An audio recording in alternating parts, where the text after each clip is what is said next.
Good morning, students. In previous lecture, we have learned about Bohr's formula. In the Bohr's formula, initially we have considered the phenomena in which the charged particle, that means moving charged particle, transfers energy to the electron, stationary electron, which are present around it.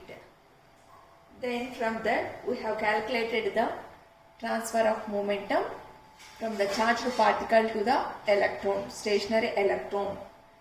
So from that, by considering momentum, we have calculated the transfer of kinetic energy of charged particle to the electron, of which is having mass m0. Then by that, after finding momentum and kinetic energy, then we have considered the cylindrical shell, which are completely filled with electrons. Then we have derived the formula in which the charged particle transfers energy to the electron which are present inside the shell. And also we have calculated the energy lost per unit path length of the particle, which is given by minus dE by dx. And finally, at last, we have calculated the mean ionization potential. Here the mean ionization potential is denoted by I, and finally we have concluded that I is equal to, here I represents the ionization potential, which is given by 9.1 Z of 1 plus 1.9 Z to the power of minus 2 by 3 electron volt. So this equation we have finally derived in the Bohr's theory. And this equation represents the Bohr's formula for low speed electrons. Bohr's formula for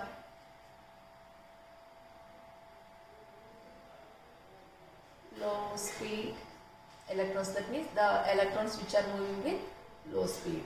For that electrons, the ionization potential can be calculated by using this equation. So these are the things we have covered in previous lecture. Today we are going to know about Bethe's formula. Okay, in previous lecture we have learned about Bohr's formula, and today we are going to know about Bethe's formula.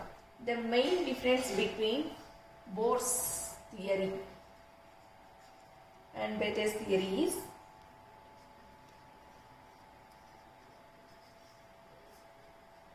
Bohr has given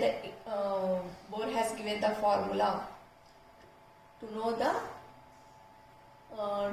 the ionization of low speed moving electrons. Here Bethes have given the formula for the electrons which are moving with high speed. So that is the main difference between Bohr's theory and Bethes formula. Okay. So Bohr has given the formula for low speed electrons. Bethe has given the formula for high speed moving electrons. Now first coming to our topic, Bethe's formula. Just now we have learned the main difference between Bohr's and Bethe's. Okay, Bohr's formula is used for knowing the ionization of low speed electrons, whereas Bethe's formula is used for the Bethe's formula is used to find the ionization for high speed moving electrons. So that is the main difference, and today we are going to know about in detail. Just Bethe has modified the Bohr's formula. That's it. Okay. So today's topic is Bethe's formula.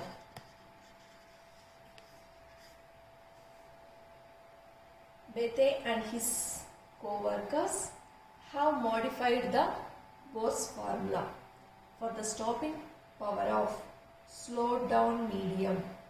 Okay, taken into account relativistic effects at high particle speeds and is given by, that means just this Bethe and his co-workers given some modification for the Bose formula. So by considering Bohr's formula, that is, the loss of electrons per unit path of length, which is given by minus dE by dx is equal to z square e power 4 z n by 4 pi epsilon naught square m naught v square of log e to m naught v square by h nu. Okay, this is the if you go through the Bohr's formula, then you will get this term. Okay, minus dE by dx is equal to z square e power 4 z n by 4 pi epsilon naught square m naught v square into log e to m naught nu square by h nu. For this, the Bethe and his co-workers added two terms.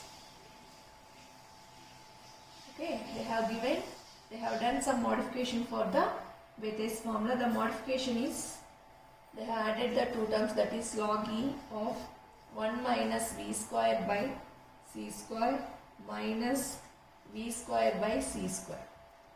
So just Bethe has done some modification for the Bohr's formula, and he has extended the his work based on the equation log e of 1 minus v square by c square minus v square by c square.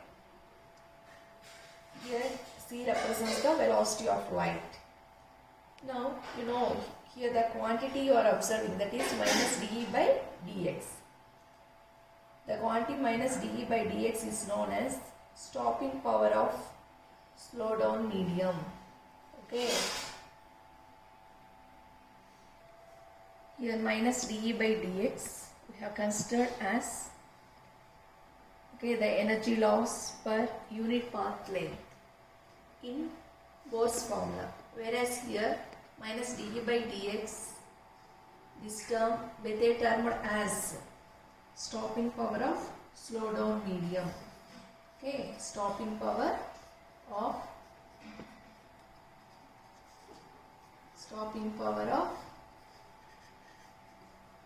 slow down medium or slowing down medium.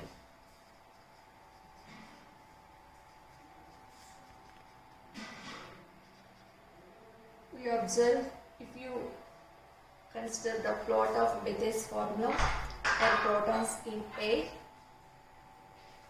consider energy along the x-axis. We are considering energy along the x-axis and stopping power along the y-axis. Here stopping power is denoted by minus dE by dx. Now here energy we are measuring in terms of MeV. Now from the figure it is clear that consider the energies like 1, 5, 10, 15, 50, 500, 1000, 500 and so on.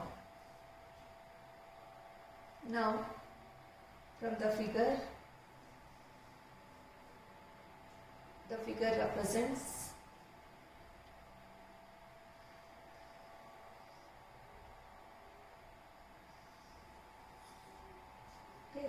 this is the plot of Bethes formula for protons in air. This figure represents plot of Bethes formula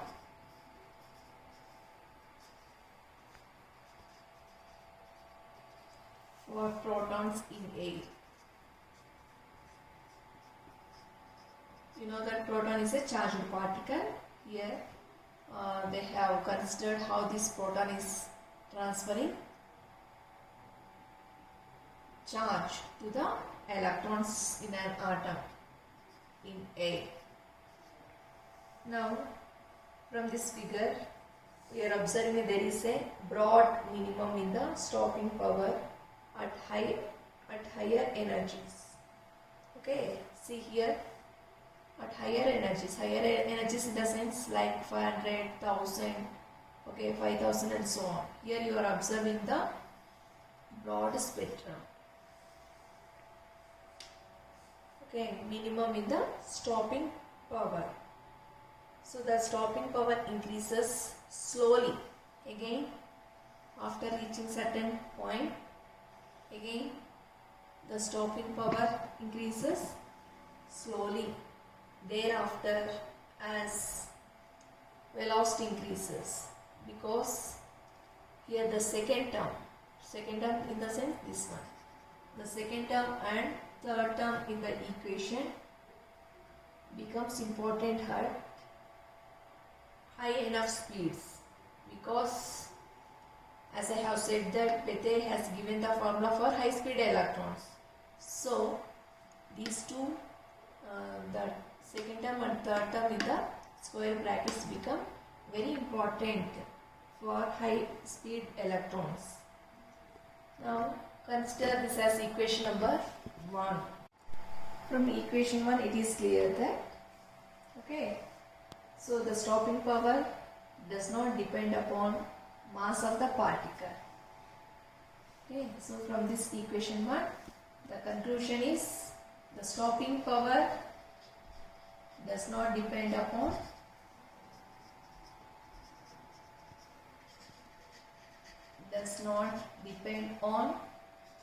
mass of the particle,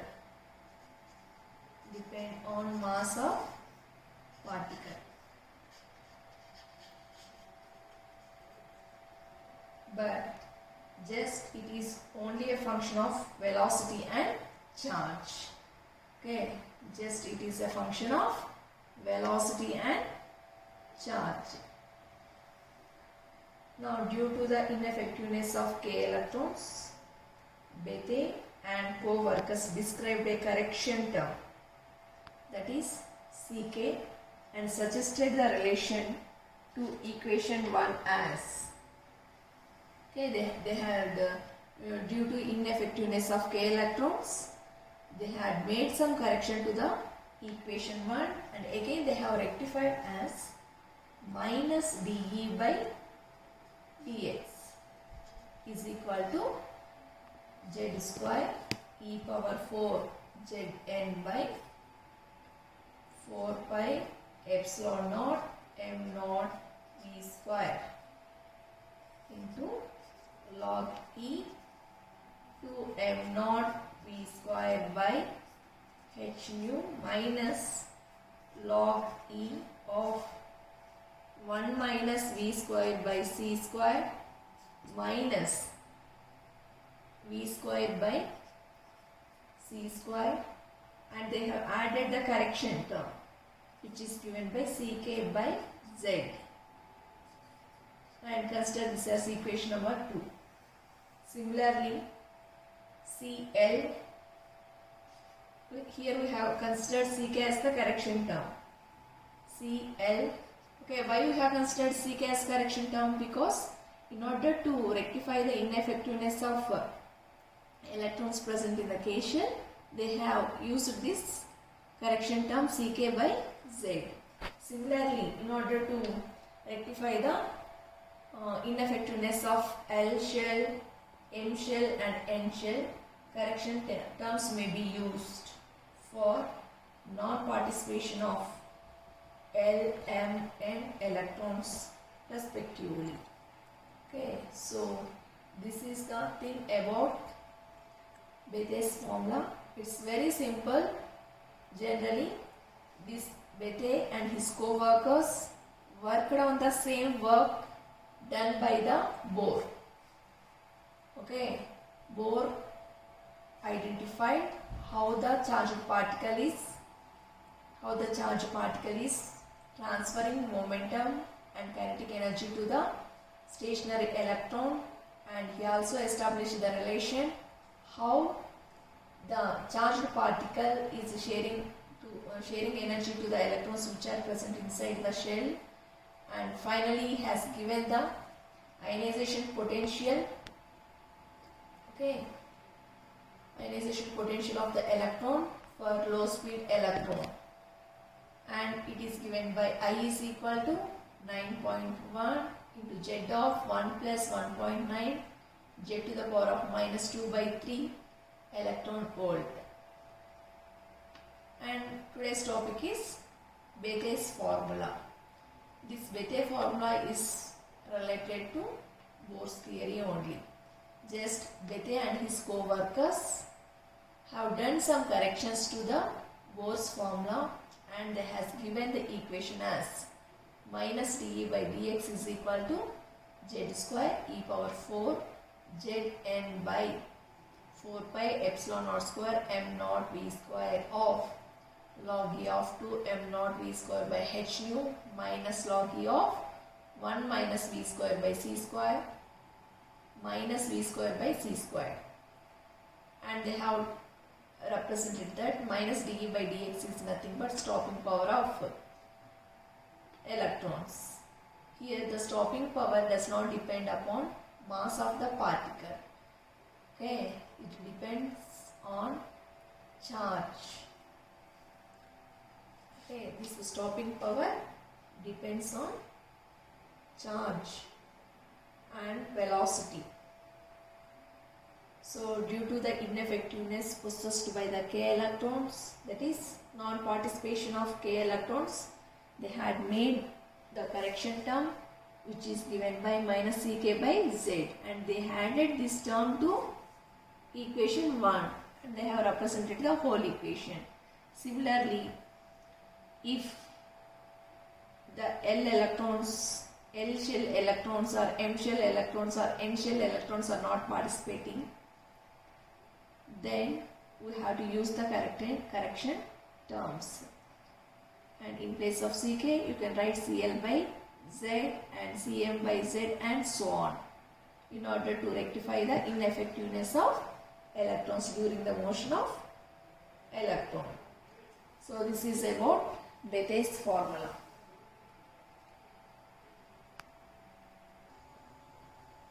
Next we are going to know about measurements of range and stopping power. Okay, measurement of range and stopping power.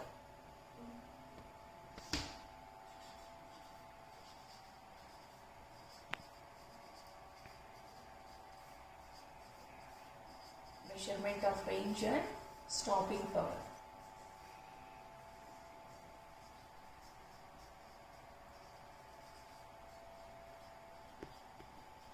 So in order to measure the range and stopping power, first we are considering a material which consists of n atoms.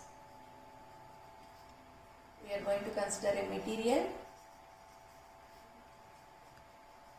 and this material consists of n atoms per unit volume, and its atomic number is Z.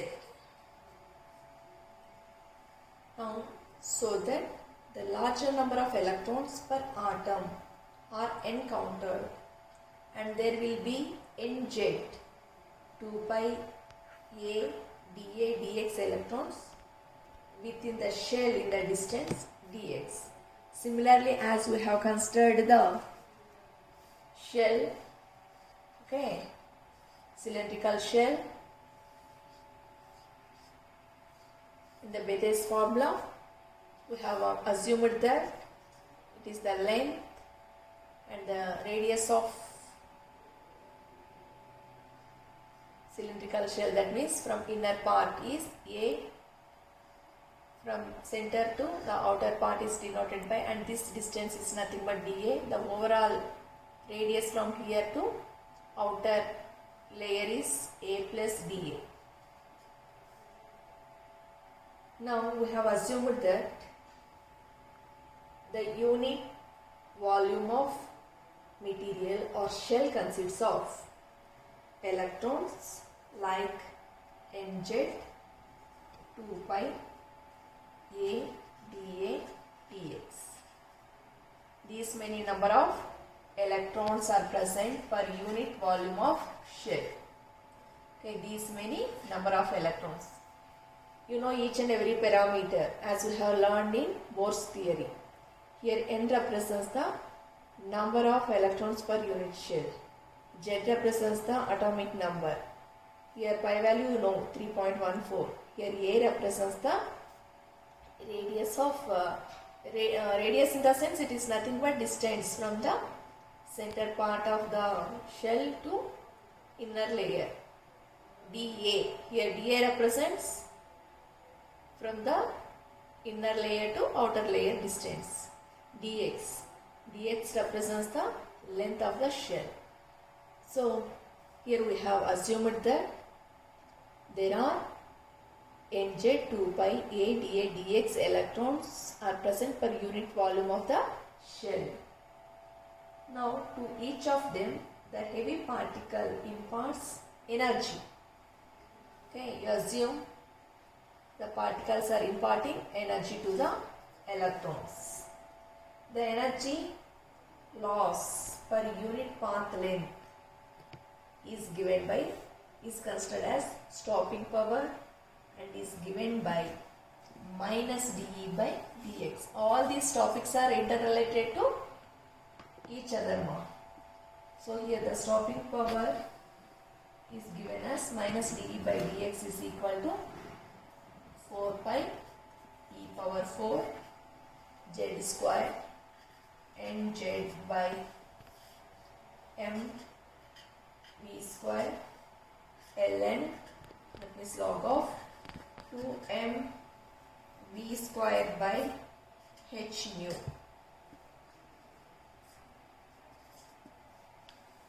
So in order to measure the range and stopping power, we have considered the shell. The shell consists of electrons. How many electrons are there?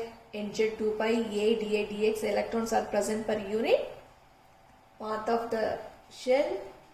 Then we have considered the energy, that means consider the heavy particle imparts energy to the electrons. While imparting energy, it loses energy. Okay, when the heavy particle transfers energy to the electron, some energy is lost for the charged particle. That energy loss can be considered as the stopping power, which is given by minus dE by dx is equal to 4 pi e power 4 z square nz by mv square log of 2 mv square by h nu. Here h nu is nothing but I. That means average or mean ionization.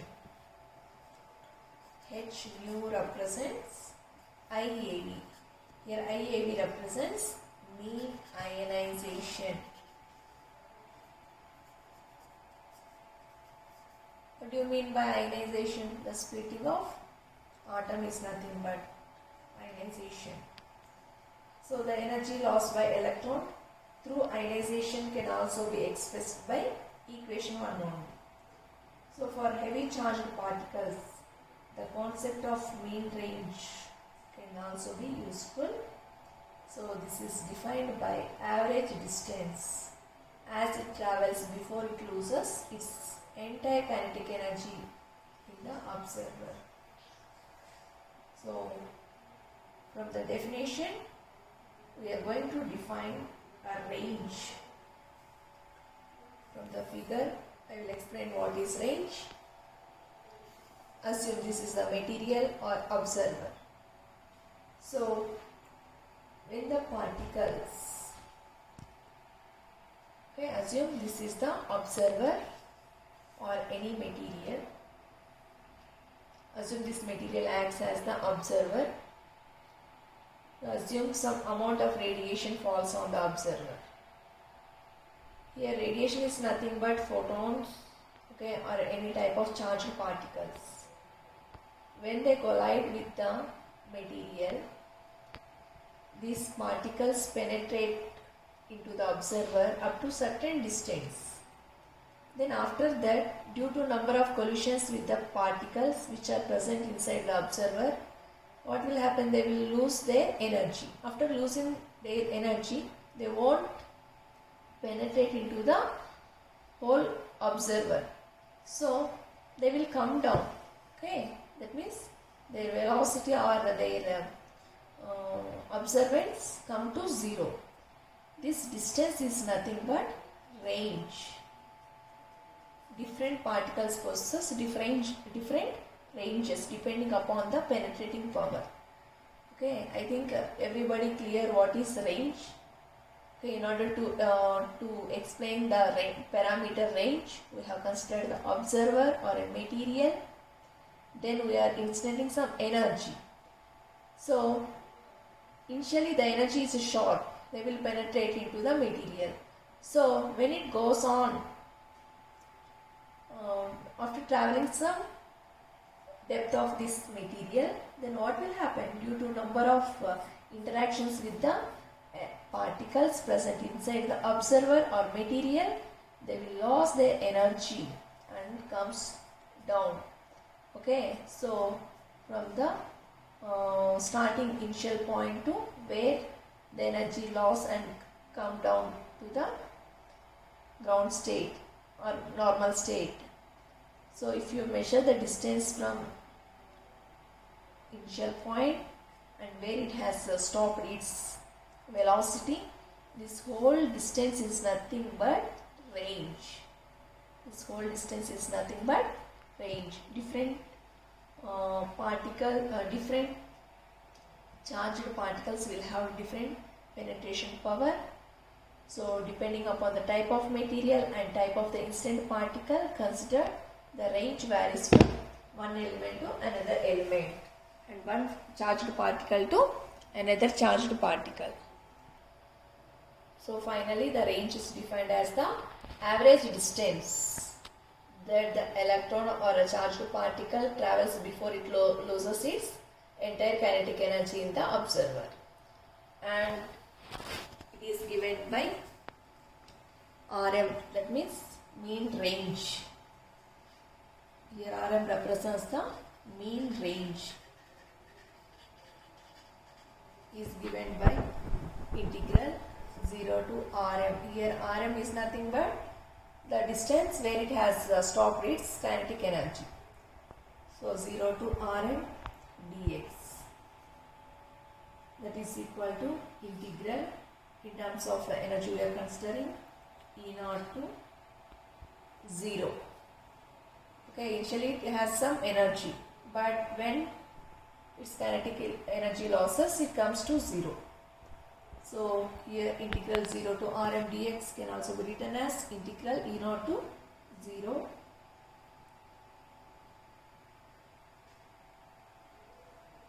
dx by dv into dv, and it can be written as, this equation can be written as 0 to E0 minus, okay, if you take dE to the numerator, so how can you write? Plus dE as minus dE by dx whole inverse into dE. And anyhow you know the value of minus dE by dx from equation 1. Just we are going to substitute that. So Rm is equal to integral 0 to E0. What is minus dE by dx value? 4 pi e power 4 z square n z by mv square into ln 2m H nu is nothing but IAV. That means average mean ionization. Okay, so in place of H nu, I have substituted I. So the overall equation is whole power minus 1 into dE. Consider this as equation number 2. So alpha particles are slowed down due to large number of ionizing collisions with the atoms of the medium, and and they do not lose energy, exactly the same amount of energy in each collision. So, and each and every collision they will lose different energies. This small variation in the range of particles is called straggling. Okay, so during each and every collision they did not lose same energy. So depending upon the collision, the loss of energy takes place. So this variation in the range is nothing but straggling.